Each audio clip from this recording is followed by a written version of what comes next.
This is Pom Pom. He's been through a lot. He's a mini IKEA Aftensparv keychain plushie that me and my friend AZ adopted last year. Pew Pew is here too. He's Pom Pom's younger brother. According to AZ, they've come to Earth to escape their original planet, Napland.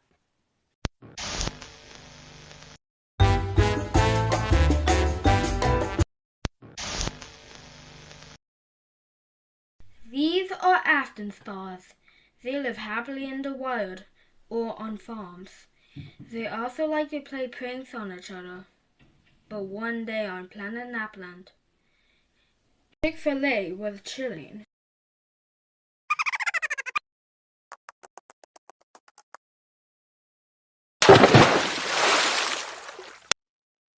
Hello?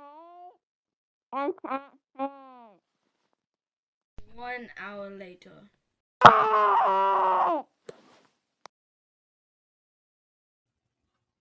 Gasp.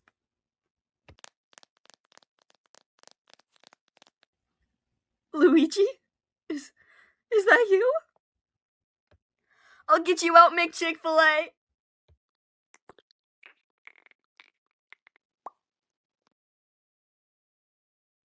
Yes, we did it. You're free. You're...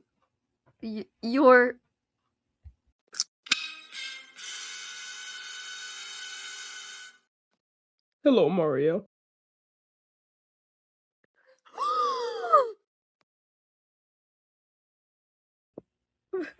Brother, who did this to you? It was those pranksters. I know. Who do we need to find? I have an idea.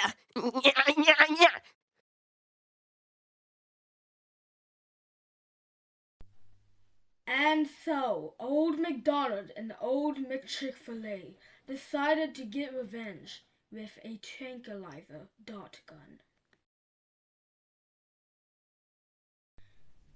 The Aftensparvs were brought to the Chick-fil-A barn house, where the Aftensparvs were slaughtered, and the Aftensparvs' meat was sold to make evil profit. The barn stands for the B team, A, an unbearable experiments, all rabies, in, no freedom for Aftensparvs. It has multiple stages. Step 1, the Aftensparvs get depressed. Step 2, the Aftensparvs get plump. Step 3, cry. Step 4, the Aftensparvs get sick. Step 5, the Aftensparvs can do now is roll around until step 6, the Aftensparvs die. The Aftensparvs are kept in small spaces. 2,000 Aftensparvs kept in 5 by 5 feet pens. They are fed afton corn instead of afton grass. The Aftensparvs get sick and have fat plague. Soon, MacDonald started realizing what his brother was doing.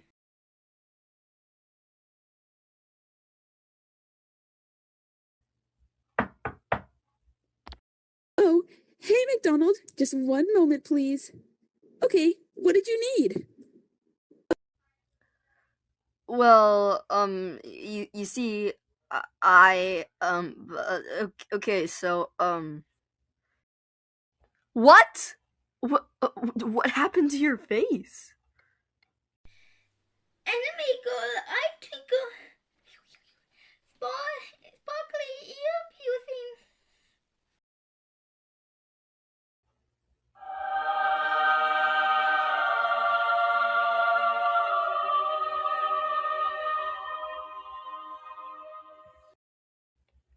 What?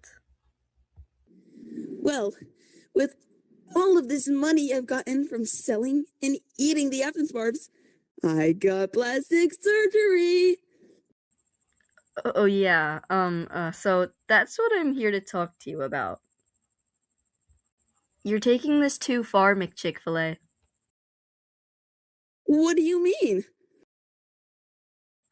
You know what I mean! Doing this to the Aftonsparvs? I mean, is it really the right thing to do? I mean, this has been going on for 10 years. They're all innocent creatures, and this system is poisoning Napland. Everyone's getting fat, you've become greedy and ugly, and Aftonsparvs might as well be extinct! I'm not ugly! Besides, everyone is happy, and we're living the life. What is there possibly to worry about? Oh, I don't know. Maybe the fact that there are 50 Aftonsparvs left alive? Huh. There were at least 100,000 left last week.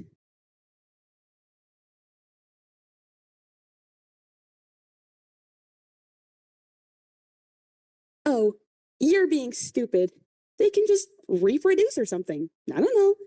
Also, I'm sure there's more Aftonsparvs on Napland to profit off of. Besides, there's no way the numbers are dropping that fast. It just lowered again. Okay. The amount of Aftonsparvs in my supply is dropping quickly. However, Mario, me and some friends have come up with a solution to this predicament. Project Yum Yums, or 11268, the craftsmanship of Aftonsparvs. Introducing the duplicator. Step 1. Take an Aftonsparv. Step 2. Put it in the duplicator. Step 3. The duplicator will now produce 10 more new and improved Aftonsparvs, killing the original one. Enjoy! May or may not die within the first hour.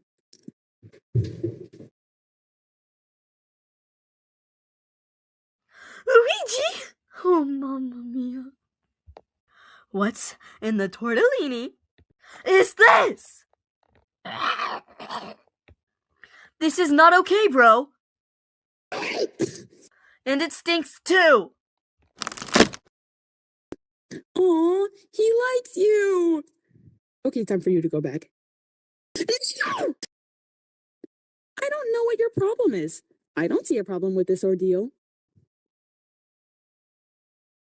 Okay, Mario, in all seriousness, there is nothing wrong with the system. You're just gonna have to accept that this is part of our future. Plus, you're giving me wrinkles. Just look at my stock rates. Didn't you learn anything from the Lorax? My point is, one day you're going to have to face the consequences for your actions. I mean, do the Aftonsparvs really deserve this? What did you just say? Do you have any idea what you've just said to me? I lost everything! Why are you so pressed? I mean, your mustache could have grown back, but you shave it. I mean, look at yourself. Look at our community. What on Napland has possessed you to say these things to me? You've been acting so weird. I'm acting weird? You're one to talk. You were strangling me like 5 seconds ago. And I do it again. Stay away from me, you nut job. Okay, that's it. I know what I have to do. No! Distraction. Hey, bro. Why are horses in such good shape? I don't know, bro. Why? Well, you see, my dear brother. Because they're on a stable diet!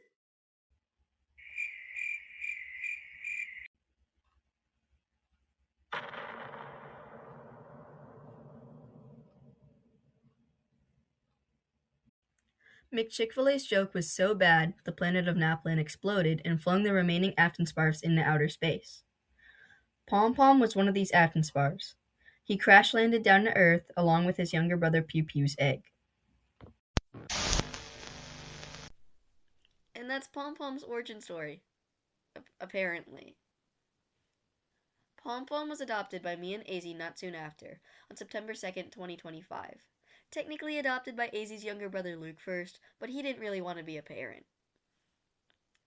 Pom Pom got his namesake from a Roblox game that me and AZ played together a bit before the adoption.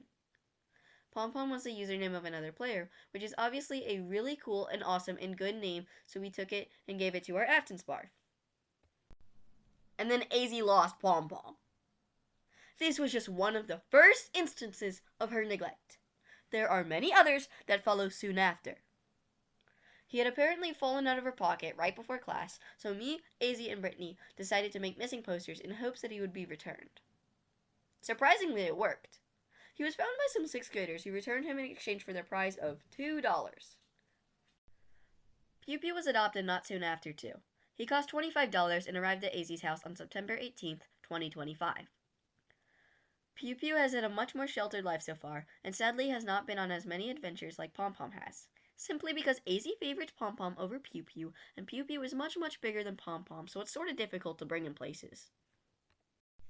Pom Pom has been on many adventures, such as going to Disney World with AZ, where she lost him, but miraculously found him days later, where he was actually in a pocket of a pair of AZ's pants the whole time. Our school's fall festival, the mall, the movie theater, the public library, the playground, and lots of other places.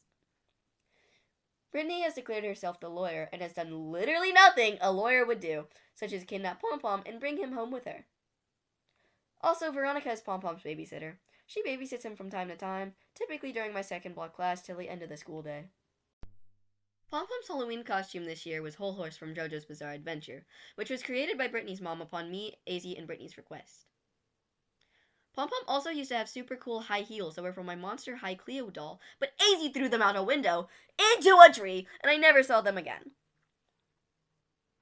I have to give Pom Pom lots of baths to keep him clean because Brittany and AZ won't stop drawing on him. I also have to make sure I properly dry him each time so he won't grow mold. It hasn't happened yet, though, to my knowledge. Most of Pew Pew's adventures have been outside in my backyard, where he enjoys to frolic among the bugs and plants. So basically, so far, Pom Pom and Pew Pew's lives have been joyful and wondrous. Until Ellison brutally decapitated Pom Pom in an act of revenge.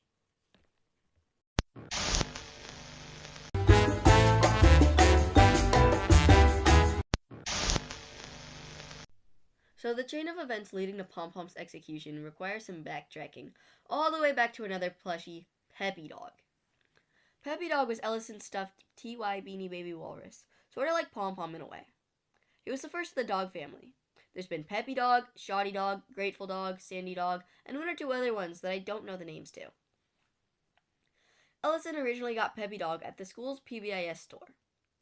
There's this point system called the PBIS Rewards, which stands for Positive Behavioral Interventions and Supports, where you get PBIS points for being responsible and doing what you're supposed to. Peppy Dog's life was before I really knew Ellison or AZ, so I only really know the story of Peppy Dog's death. So basically, AZ was being her usual AZ self and dipped Peppy Dog into the Forbidden Hidden Milk. The Forbidden Hidden Milk is this disgusting carton of milk that has been sitting and rotting since early 7th grade.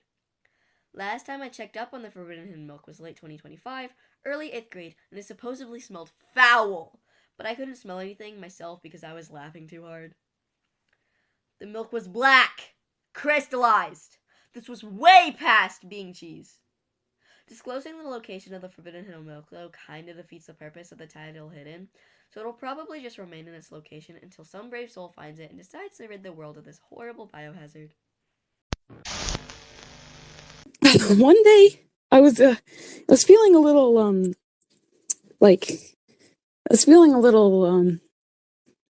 listening to my intrusive thoughts, and I dipped Peppy Dog in the Forbidden Hidden Milk.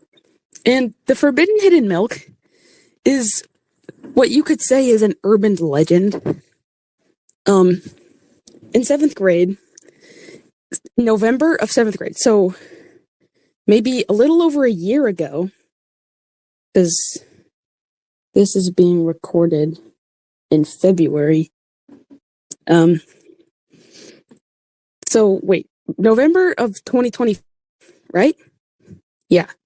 Okay, so November of 2024, the 7th and 8th grade orchestra were practicing for the Christmas recital, and I play bass, which is like, the big thing.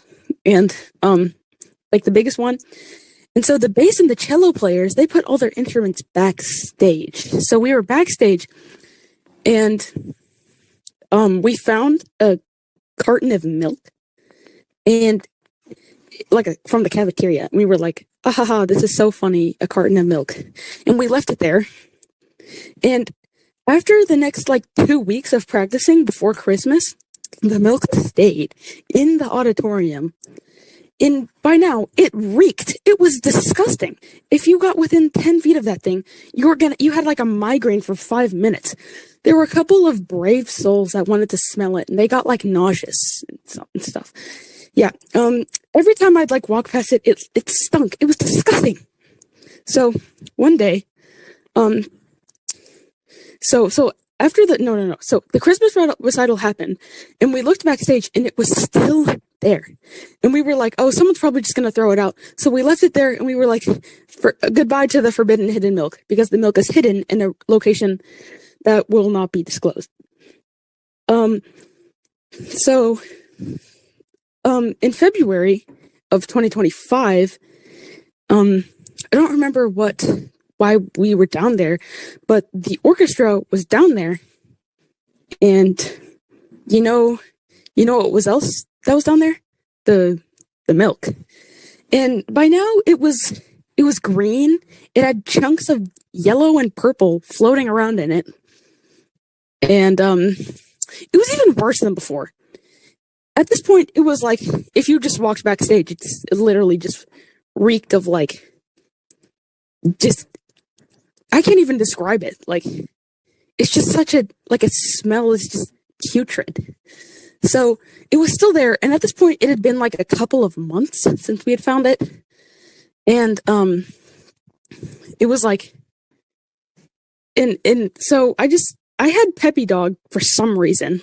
I had him with me, and me and Lucy E were backstage, and we were and I was like, what would be funny is if I dipped Peppy Dog in the milk. And Lucy was like, you shouldn't do that. And I was like, well, I'm going to do it anyways, because I don't know. I was feeling a little bit of hatred. So I grabbed Peppy Dog by his tusk, on his head, and I dipped his tail fin and his back into the milk, and he turned yellow. He turned beige, and he's an almond colored walrus. And now he's beige. And he stunk like the milk. And he was like a sponge. He absorbed all of it. It was disgusting. And I had to hold him my arm's length away. And I'm very glad that my arms, if I had really short arms, then I would have not survived. But it was at the very end of the day. So I didn't know what to do with him. So I was thinking to myself, oh, okay, well, I'll just take Peppy Dog home and I'll give him a bath and everything will go back to normal. Little did I know I had piano lessons that day. So I didn't know what to do with Peppy Dog, and he was just disgusting smelling. So I was pinching him by his head, and I was carrying him through the school. And my mom had came to pick me up. So I sat in the front seat of the car, and I didn't know what to do with Peppy Dog because he made the whole car stink like Foot Locker. So I put Peppy Dog in my mom's glove box. Oh, and I had my piano lesson. And my piano lesson lasted about an hour, maybe an hour 30 minutes. And so he was marinating in the car. And it stunk so bad. And okay. So he was in the car, and by that point the whole car smelled like milk. And it was really disgusting. So I was rolling down my window and I was pretending that I didn't smell it. So I wouldn't get caught because I didn't really want to be the reason that I killed Peppy Dog. So he was dipped in the milk and he was just sitting in the glove box. And my mom was like, "Azzy, what is that smell?" And I was like, "No, it's nothing. It's nothing. It's literally it's I don't know what you're talking about. I don't smell anything." And we were on the interstate. She was like, "What is that disgusting smell?" And I had to tell her okay, it's Peppy Dog, but I'm gonna take him home and I'm gonna give him a bath. And my mom was like, "You can't do that because we have an orchestra concert today." And I was like, oh no, because I forgot that we had an orchestra concert that day. So after my piano lesson, we drive back to the school, and my little brother, he was in the car and he wanted McDonald's like really bad. So my mom got him McDonald's. And my mom was like, okay, AZ, I can't take it anymore. I'm going to throw that thing away. And she tried to throw him out the window while we were in the car. It was like, no, don't, it's Ellison's. And she said the only reason she didn't throw him out the window was because it was Ellison's and not mine. And so we finally pulled up to Brown, and she grabbed him with the Big Mac wrapper, and she threw him in the trash, like one of the trash cans outside Peace Park, and we never saw Peppy Dog again. And that's the story of how I murdered Peppy Dog. Man. It was on accident because, you see, listen, technically, it wasn't me. Technically, it was my mom for killing him. I was gonna give him a bath. I was gonna, like, rinse him off. I'll put alcohol on him, whatever it took. Okay, there may or may not have been, like, mold growing up his tail, but I'm pretty sure there's, like, ways to get mold out of stuffy. Apparently, Ellison never actually cared about Peppy Dog, which is sad. Although Ellison claims that these screenshots are fake and that she wasn't in the right headspace after Peppy Dog's death, sounds more like a confession to me that the screenshots were in fact not fake. Peppy Dog died February 27th, 2025. After Peppy Dog died from being infected by this forbidden hidden milk, AZ replaced him with Shoddy Dog. And Shoddy Dog apparently died from skin cancer. I have no idea what that means or what that actually entails, but after Shoddy Dog, there was Grateful Dog. Grateful Dog, unlike the other two dogs, was a seahorse instead of a walrus. He also wasn't a TY Beanie Baby. Therefore, AZ discriminated against him. Grateful Dog was a small, bright yellow seahorse plushie, also bought from the PBIS store. One day, AZ, Ellison, and Lucy E. were at a restaurant together, and Grateful Dog just so happened to have been brought with them. AZ first tried to execute him by throwing him into the road. This assassination attempt, however, was a failure, and Grateful Dog was rescued before he could be ran over. Later that night, AZ stole him from Ellison yet again and retreated with Lucy E. to the restaurant's bathroom. Grateful Dog was then flushed. Gone forever. Lost somewhere within the sewers. We have named this event the Great Flush of 25 in remembrance of Grateful Dog. Me, AZ, Ellison, we were just, at a restaurant. It's a long story how we got there, but... And then AZ starts, joking about, I'm gonna flush, Grateful Dog down the toilet, it'll be so funny.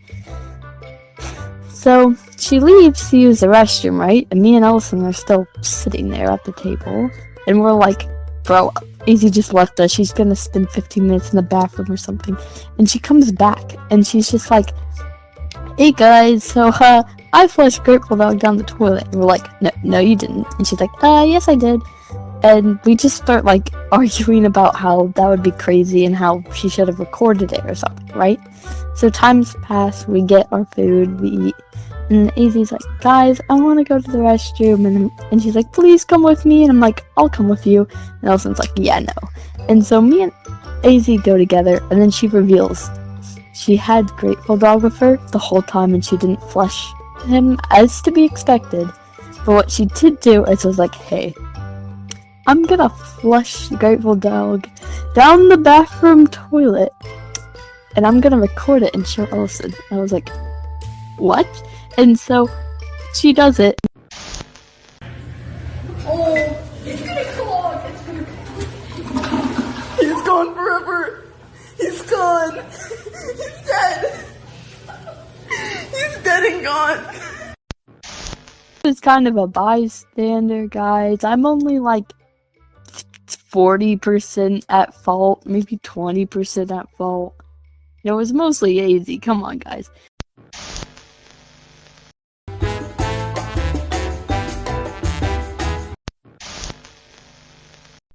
Ellison was obviously very upset after Pom Pom's death, so she decided to take her revenge. I yet again was not a witness to any of this, so this is supposedly what happened. On December 22nd, 2025, at approximately 6:05 p.m., Pom Pom was decapitated.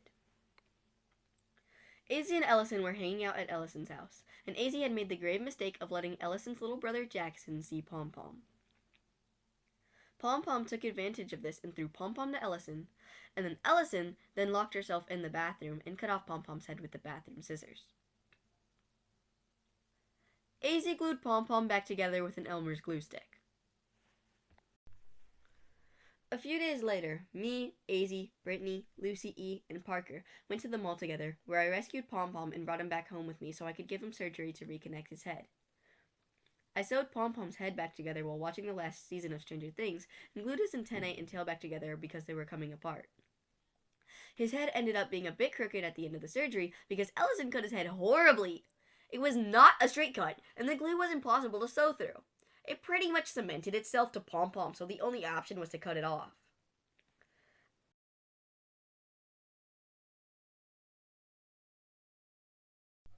I am actually very bad at sewing, so the surgery sort of needs to be redone.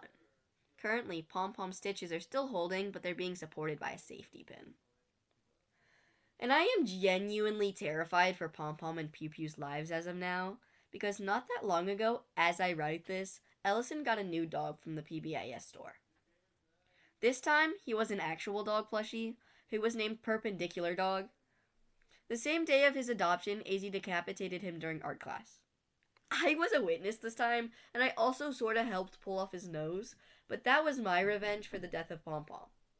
Although AZ flushing Perpendicular Dog down the toilet was all her, I had nothing to do with that decision.